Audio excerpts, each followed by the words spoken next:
এখন আবার আমাদের দেশে এক শ্রেণীর লোক নিজের এই ক্ষুদ্র আকল দিয়ে সংশয় শুরু করে দেয়, রে কেমনে সম্ভব, তারা কি একবারও বাথরুমে চাপ দেয় না? আমরা উজু রাখতে পারি না 1 ঘন্টা, আল্লাহর বান্দা উজু রেখে দিয়েছে একেবারে সেই এশা থেকে নিয়ে ফজর।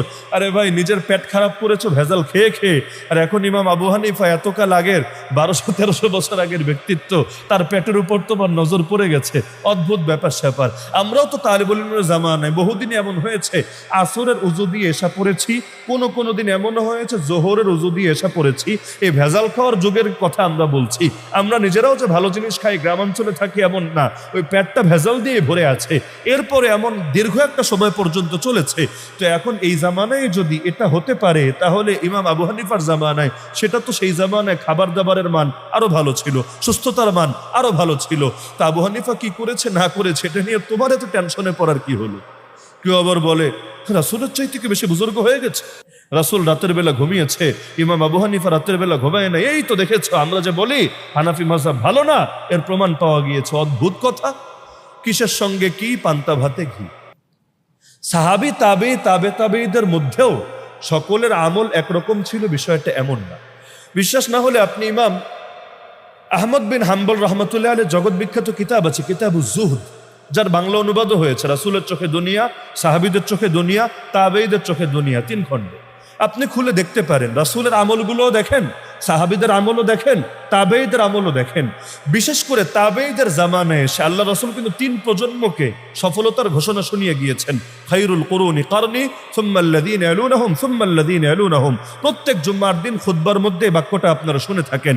আল্লাহ রাসূল বলেন, সর্বোত্তম প্রজন্ম আমার হাতে গড়া এই প্রজন্ম মানে সাহাবীরা, এরপর তাদের পরে যারা আসবে মানে তাবেঈরা, তারপর তাদের পরে যারা আসবে অর্থাৎ তাবেঈরা। তার মানে সাহাবীরাও আল্লাহ রাসূলের সুসংবাদ প্রাপ্ত, তাবেঈরাও আল্লাহ রাসূলের সুসংবাদ প্রাপ্ত, তাবেঈরাও আল্লাহ রাসূলের সুসংবাদ প্রাপ্ত।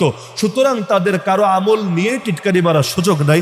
এমনকি ওই 3 প্রজন্মের কোনো প্রজন্ম যদি কোনো আমল সমাজে থাকে, ওই আমলকে বেদাত বলার কোনো সুযোগ থাকে না। তো এই যে রাতের উজু দিয়ে ফজরের নামাজ পড়া, এটা যদি শুধু এক ব্যক্তি আবু হানিফার আমল হতো, নাক ছিটকানো, তাও একটা যুক্তির ক্যাটাগরিতে পড়তো।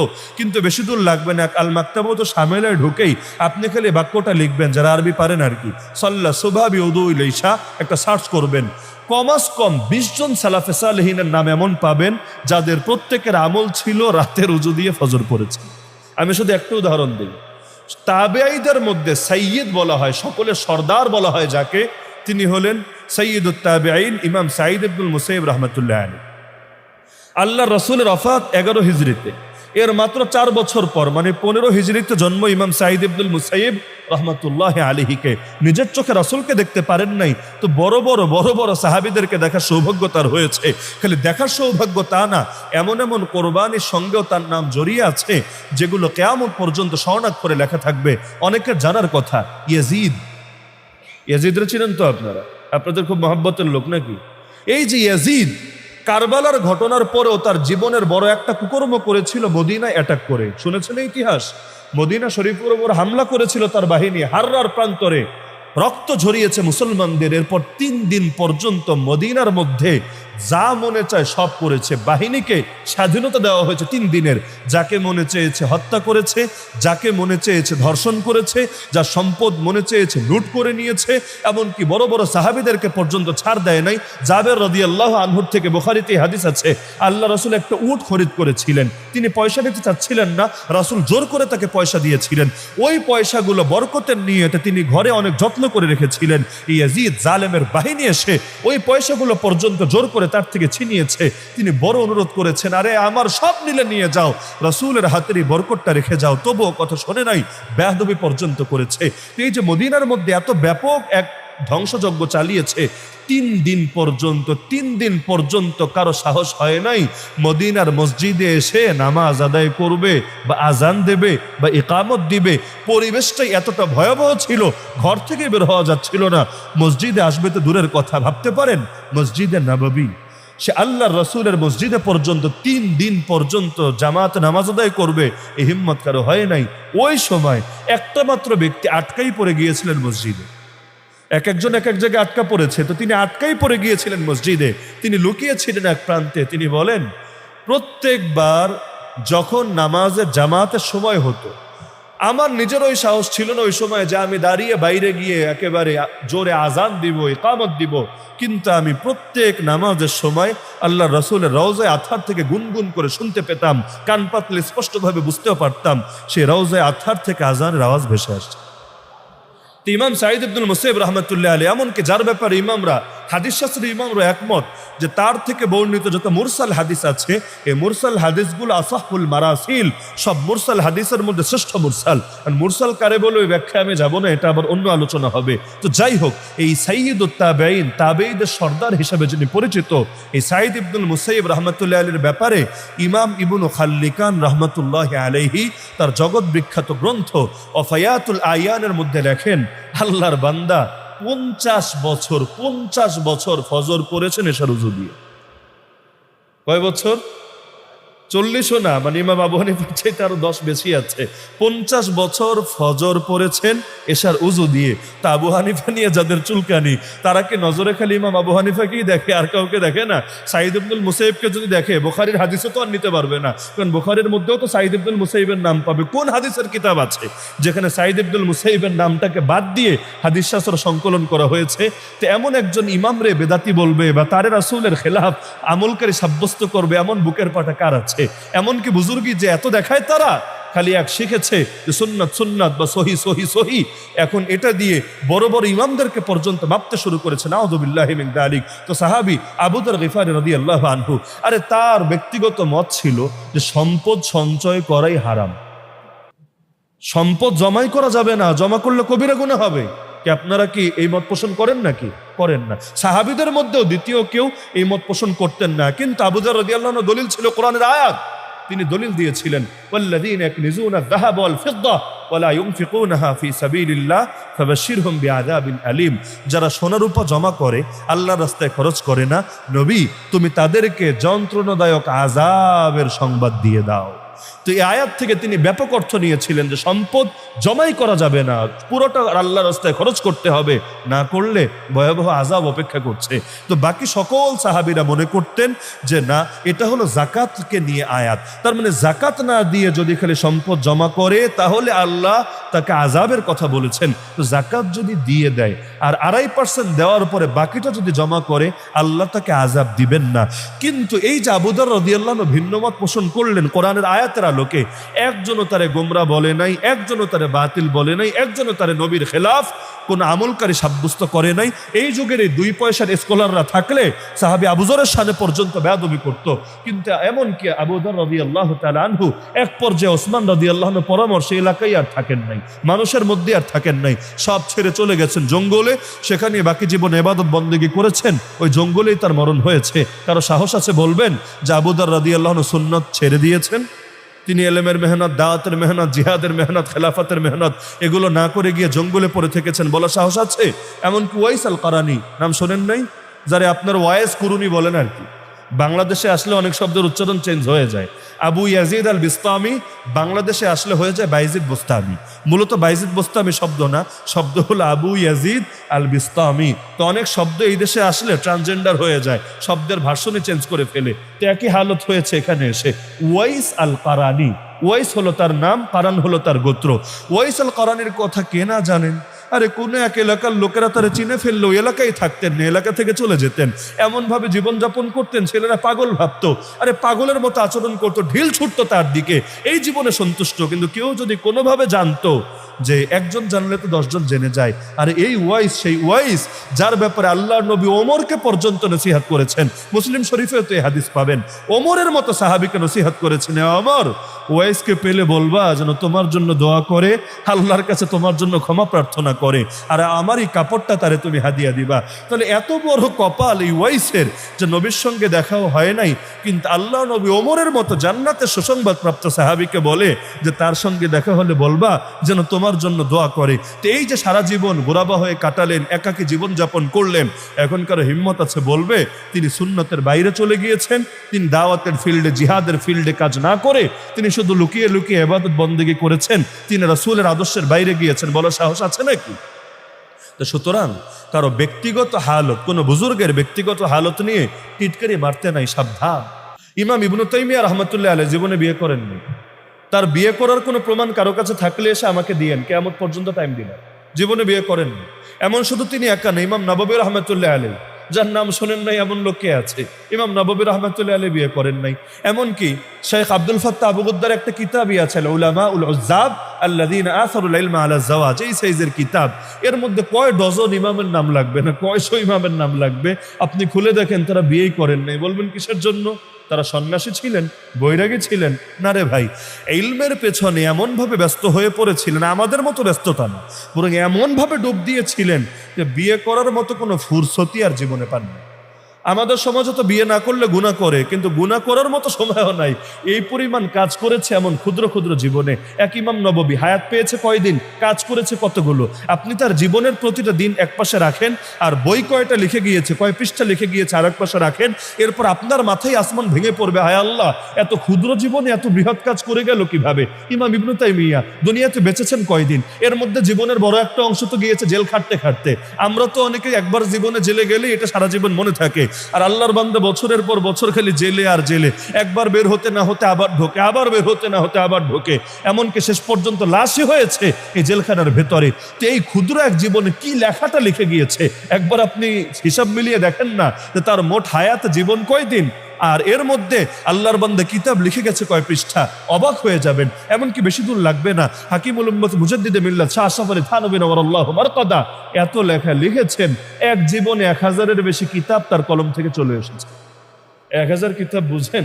একজন মানুষ বালেগ হওয়ার পর থেকে মরণ পর্যন্ত তার আরো তো ব্যস্ততা আছে, ঘুম আছে, খাওয়া আছে, সফর আছে, দাওয়াত আছে, তার আবার খানকা ছিল, কত ব্যস্ততা। আবার থানভী রহমাতুল্লাহ বিয়েও করেছেন 2টা, তো 2 বউয়ের হক ছিল। এরপরও 1000-এর উপরে কিতাব লেখা, তাও আবার সব এই সাইজের কিতাব না, কোনোটা তো কয়েক খণ্ডের কিতাব। এগুলো শুধু বলাই যায়, কিন্তু চিন্তা করতে গেলেও মাথা অস্থির হয়ে যায়, কিভাবে সম্ভব। যেমন এই যে আল্লাহর বান্দা 8 ঘন্টায় পুরো কোরআন খতম করেছে, বলতেও পারছি সহজে, কিন্তু একবার বসে দেখেন না, 8 ঘন্টা না 18 ঘন্টা আপনাকে দিলাম, পুরো কোরআন বাদ দেন, 15 পারা শেষ করতে পারেন কিনা একটা বার দেখেন। আর কোরআন দেখে দেখে না, নামাজে দাঁড়িয়ে দাঁড়িয়ে খতম করে দিয়েছে। আল্লাহ যারে বরকত দেয় তার জীবনটা এমনই হয়। তো এখন ধরেন এই যে কিছু বুজুর্গ, তাদের ব্যক্তিগত হালত ছিল, তারা বিয়ে করেন নাই। কোন নবীর হালত এমন ছিল, হাসুরা কোরআনে বলে দিয়েছে তারা বিয়ে করেন নাই, কিন্তু তাই বলে গুনাহ করেছেন আবার এমন না, গুনাহও তারা করেন নাই, গুনাহ থেকে বিরত থেকেছেন, এটারও সুযোগ পান নাই। তো এখন কেউ কি তার নবীর খেলাফ দাঁড় করানোর সুযোগ আছে যে ইবনু তাইমিয়া নবী বিরোধী, সুন্নাহ বিরোধী? কেন?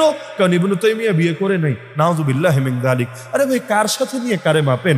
তো এখন আবু হানিফার নিয়ে টিটকারি মারে, আবু হানিফা রাতের বেলা না ঘুমিয়ে সুন্নাহর খেলাফ আমল করেছে, মানে সুন্নাহর প্রতি খুব দরদ উঠলে উঠেছে।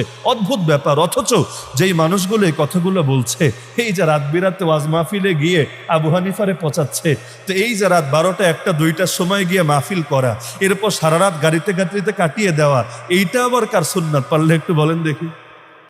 আমি জায়েজ না জায়েজের কথায় যাচ্ছি না, রাত 12টা 1টার সময় গিয়ে আবু হানিফার নিয়ে টিটকারি মারবেন যে আবু হানিফা রাতে ঘুমায় নাই, আর আবু হানিফা রাতে স্ত্রীর হক আদায় করে নাই। তো এই যে আপনি রাত 2টার সময় মাইক নিয়ে বয়ান করছেন, এটা কোন নবীজির সুন্নাহ? কোন নবী রাত 1টা 2টার সময় মাইক নিয়ে বয়ান করতেন, এরপর সারা রাত গাড়িতে কাটিয়ে দিতেন? তা আপনি স্ত্রীর হক কখন আদায় করেন? আরে ভাই, আগে নিজেরা মাপেন, তারপর ইমাম আবু হানিফার নিয়ে টিটকারি মাইলেন।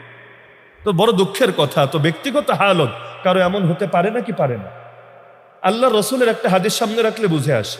রসুল বললেন, আল্লাহ কোনো বান্দার তওবায় এত বেশি খুশি হন, কোন বান্দা যদি এমন হয় যে সফরে বের হয়েছে, মরুভূমিতে গিয়েছে, একটা উটের পিঠে চড়ে, এই উটের সঙ্গেই তার সামানা বাঁধা, তার আসবাবপত্র, তার পানি, তার খাবার সব উটের সাথে, চলতে চলতে চলতে মরুভূমির মাঝখানে ক্লান্ত হয়ে গেছে। এখন সে উটের পিঠ থেকে নেমে একটু রেস্ট করার জন্য নেমেছে, কোনো এক জায়গায় একটু হেলান দিয়ে একটু রেস্ট করছে কিছুক্ষণ, তো এভাবে ঘুমিয়ে গেছে। ঘুম থেকে উঠে দেখে উট নাই, আর উট না থাকলে উটের পিঠের মধ্যে তার পানি, তার খাবার, তার কাপড় চোপড় কিচ্ছু নাই, সব হারিয়ে গেছে। এখন কি পরিমাণ পেরেশান হয়ে ছুটতে থাকবে, উট খুঁজতে থাকবে, তো খুঁজে খুঁজে খুঁজে হয়রান, উট তো আর পায় না। এখন মরুভূমি থেকে বের হবে কিভাবে? মরুভূমি তো আর বিশ্বনাথের রাস্তার মতো না যে একদিকে চলতে শুরু করলে একটা না একটা বিহিত হবে, আর একটা উট বা একটা গাড়ি পাওয়া যাবে, এমন কিছু তো না। এমনও হতে পারে মরণ হবে, লাশই এখানে একেবারে শেষ হয়ে যাবে, কেউ তার অস্তিত্বও খুঁজে পাবে না। কি পরিমাণ পেরেশানিতে সে থাকবে। এরপর খুঁজতে খুঁজতে খুঁজতে আবার ক্লান্ত হয়ে যদি এক কোনায় ঘুমিয়ে যায়, ঘুম থেকে জেগে দেখে তার উট তার সামনে হাজির, উটের পিঠের মধ্যে সে আগের মতো খাবার, পানি, সামানা সব বাঁধা। এতে কি খুশি হবে? এই খুশি হয়ে সে আবেগে বলে ফেলেছে, আল্লাহ তুমি আমার বান্দা, আমি তোমার খোদা। তো আল্লাহ রসুল বলছেন এই যে সে খুশি হলো, সে যত বেশি খুশি, মানে যেই পরিমাণ খুশি হলে সেন্সও আর ঠিক থাকে না। মানুষ বেশি শোকেও অনেক সময় সেন্স হারিয়ে ফেলে, বেশি আনন্দেও অনেক সময় সেন্স হারিয়ে ফেলে। তা আল্লাহ রসুল বলেন এই যে সে খুশি হলো, একজন বান্দা পাপের পথ ছেড়ে যখন আল্লাহর পথে ফিরে আসে, আল্লাহ এর চাইতেও বেশি খুশি হন। আচ্ছা, এই যে উদাহরণটা, এত উদাহরণ থাকতে নবী উদাহরণ কেন দিলেন? যে উদাহরণের মধ্যে একটা শিরকি বাক্য আছে না? তো শিরকি না, ভয়াবহ পর্যায়ের বেয়াদবি মার্কা বাক্য, যা আল্লাহরে বলে ফেললো বান্দা আর নিজেরে বলে ফেললো রব। আল্লাহ নবী চাইলে অন্য উদাহরণ দিতে পারতেন না, দিয়েছেন এই উদাহরণ। এখান থেকে তো স্পষ্ট কথা এটা, কেউ যদি বিশেষ হালতে উপনীত হয়ে, যখন তার স্বাভাবিক সেন্স থাকে না, এই সময় মুখ দিয়ে এমন কথা বলে ফেলে যেটা স্বাভাবিক সময় বললে তারা বেঈমান বলা হবে, মুরতাদ বলা হবে, কাফের বলা হবে, কিন্তু বিশেষ হালতে গিয়ে বলে ফেলে, তাহলে সে কাফেরও হয় না, বেঈমানও হয় না, মুরতাদও হয় না। এর দ্বারা তার আমল নামায় কোনো পাপও লেখা হয় না। হাদিস থেকে এটা স্পষ্ট না? তো এখন বিভিন্ন সাহাবীর, বিভিন্ন তাবেঈর, বিভিন্ন তাবেঈর এরকম বহুত ব্যক্তিগত আমল ছিল, একজন দুজন না, বহুত জনের ব্যক্তিগত আমল ছিল, যেটা তাদের স্পেশাল হালত ছিল। তো এখন ব্যক্তিগত হালত নিয়ে আপনি যদি তার নিন্দা করেন, আর কিয়ামতের দিন যদি দেখেন আল্লাহ তার ব্যক্তিগত হালতে মাফ করে দিয়েছে, আল্লাহ তাআলা তার সামগ্রিক হালতে খুশি হয়ে তার জান্নাত দিয়েছে, কিন্তু আপনি ফেঁসে গিয়েছেন তার গীবত করার কারণে, আপনার গুনাহগুলো, আপনার নেকামলগুলো বাইপাস হয়ে তার আমল নামায় চলে গেছে, আর তার গুনাহগুলো বাইপাস হয়ে আপনার কাঁধে এসে সওয়ার হয়েছে। হায় রে, ওই সময় আবার আপনার পরিণতি কি হবে? সুতরাং সালাফে সালেহিনের ব্যাপারে জবান দারাজি করতে সাবধান। আমি তো চিন্তা করি, এই যে ইমাম আবু হানিফা তাবেঈ, 6 সাহাবীর সোহবত পেয়েছেন। ইমাম আবু হানিফাকে নিয়ে বাংলাদেশের 2 পয়সার যে লোকেরা গালিগালাজ করে, নিন্দা করে, খালি একই শুনিয়ে না, বহুতই শুনিয়ে। কেউ বলে তিনি নাকি 17টা হাদিস জানতেন, মাত্র কয়টা? মাত্র 17টা হাদিস জানতেন, এটা নিয়ে জীবন চালিয়ে দিয়েছেন। তিনি কোরআন সুন্নাহর বাইরে গিয়ে নিজের কিয়াসকে আমলে নিয়ে ইসলামের মধ্যে পরিবর্তন সাধন করেছেন। এজন্য প্রশ্ন করে, তুই কি মুহাম্মদ সাল্লাল্লাহু আলাইহি সাল্লামকে নবী মানিস না আবু হানিফাকে নবী মানিস? নাউযুবিল্লাহি মিন যালিক। কারে নবী মানিস? এই টাইপের প্রশ্ন এই বাংলাদেশের মধ্যে করা হয়। আমি চিন্তা করি কিয়ামতের দিন যখন আবু হানিফাকে ওঠানো হবে, আর এক পাশে কাঠগড়ায় আর আরেক পাশে দাঁড় করানো হবে এই নিন্দাকারীদেরকে, সেদিন না জানি পরিণতি কতটা ভয়াবহ হবে। সুতরাং এই বুজুর্গদের আমলগুলো থেকে আমাদের শিক্ষা নেওয়া দরকার না? তারা যদি এক রমজানে 61 খতম দিতে পারেন, আমাদের 2-4 খতম তো অন্তত দেওয়া দরকার নাকি? দরকার না? সুতরাং এই যে রমজানের শেষ দশক চলছে, তাকওয়া হাসিলের একেবারেই লাস্ট টাইম। কারণ এই রমাদান পেয়েও যারা নিজেদের গুনাহ মাফ করাতে পারবেন না, তাদের মতো হতভাগা পৃথিবীর বুকে দ্বিতীয় কেউ হতে পারে না। সুতরাং সময় থাকতে আল্লাহর ওয়াস্তে সতর্ক হয়ে যান, কারণ আগামী রমাদান আর পাবেন কিনা এই গ্যারান্টি একমাত্র আল্লাহ ছাড়া আর কেউ দিতে পারবে না। গত রমজানে একসাথে ছিলাম, এই রমজানে না, এমন কত মানুষ আছে। আমিও আগামী রমজানে থাকবো, এর কি বা গ্যারান্টি আছে? সুতরাং এই শেষ টাইমগুলোকে কাজে লাগাবেন তো ইনশাআল্লাহ। বিশেষ করে লাইলাতুল কদর অন্বেষণ করার জন্য প্রতিটা বেজর রাত। আরে ভাই, মার্কেট একটা মাস না করলে কি হবে? ঈদ কি আটকে থাকবে নাকি? আপনি যদি শেষ 10টা দিন মার্কেটে গিয়ে না ঘোরেন, তাও কিনতে চাইলে কয় মিনিট সময় লাগে কেনাকাটায়, কিন্তু কিনবে হলো 1 ঘন্টা, আর নষ্ট করবে গিয়ে বাকি 23 ঘন্টা। আল্লাহর ওয়াস্তে এই মূল্যবান সময়গুলো হেলায় খেলায় নষ্ট করে দিয়েন না। টেলিভিশনের সামনে, আড্ডাবাজির পেছনে, চায়ের দোকানে চায়ের আড্ডায় বসে, অথবা বিভিন্ন রকম আজে বাজে কাজে ঘুরে আল্লাহর ওয়াস্তে শেষ করে দিয়েন না। প্রতিটা মুহূর্তকে কাজে লাগান। এরকম একটা মুহূর্ত বাকি সারা বছর খুঁজেও পাবেন না। আল্লাহ চাইলে এরকম মুহূর্তগুলোই আপনার আমার আখিরাতের নাজাতের জরিয়া হয়ে যাবে ইনশাআল্লাহ।